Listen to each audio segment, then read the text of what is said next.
The active protest movement, which the Russian security forces managed to stop at the beginning of a full-scale invasion, is gaining momentum again in Russia. The partial mobilization announced by Putin and nuclear threats served as a pretext for the renewal of underground resistance. Since the end of September, guerrilla attacks on the buildings of military enlistment offices and other government bodies have become more frequent in Russia. The underground movement set fire to a military registration and enlistment office in one of the districts of St. Petersburg and in the town of Gai in the Orenburg region with Molotov cocktails.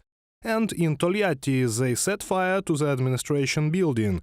All this happened within one day, and this was the biggest surge of guerrilla resistance since the spring.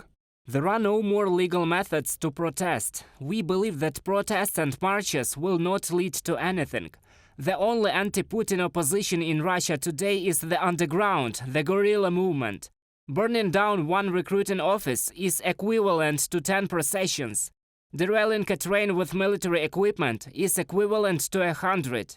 Representatives of the movement Rus partisans in an interview with the program So Be It on Belsat TV. This struggle is taking place practically all over Russia. More than 80 freight trains have been derailed. And this is the work of the guerrilla movement. Its activists cite figures in their Telegram channels. One freight train has an average of 75 wagons, which means that over 6,000 wagons were stopped and a significant number of them derailed. As a result, the damage inflicted on Russia is 18 billion rubles. For this money, it was possible to produce 500,000 Kalashnikov assault rifles, or 85 T-72 tanks, or almost 40 caliber cruise missiles. Now we believe that guerrilla activity is shifting to targeted attacks. Arson attacks have begun on the property of politicians and public figures who supported the war, accomplices of the regime. Representatives of the movement Rus partisans in an interview with the program So Be It on Belsat TV.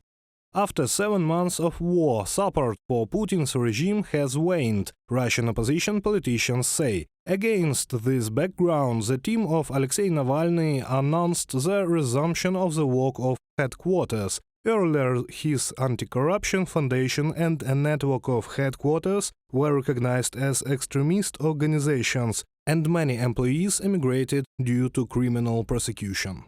The time has come to fight mobilization and war. Oppositionists call on the coordinators of already existing anti-war initiatives to get in touch. At the same time, they say they need everyone – artists, lawyers, hackers or just people who are ready to print and deliver flyers. We believe, not only believe but know, that this operation is also helping to gradually change public opinion in Russia. Putin is losing support for his war. Putin is losing popularity, which makes it more and more difficult for him to continue his operation. Criminal cases have been initiated against Leonid Volkov and Ivan Zhdanov in Russia. They are themselves abroad.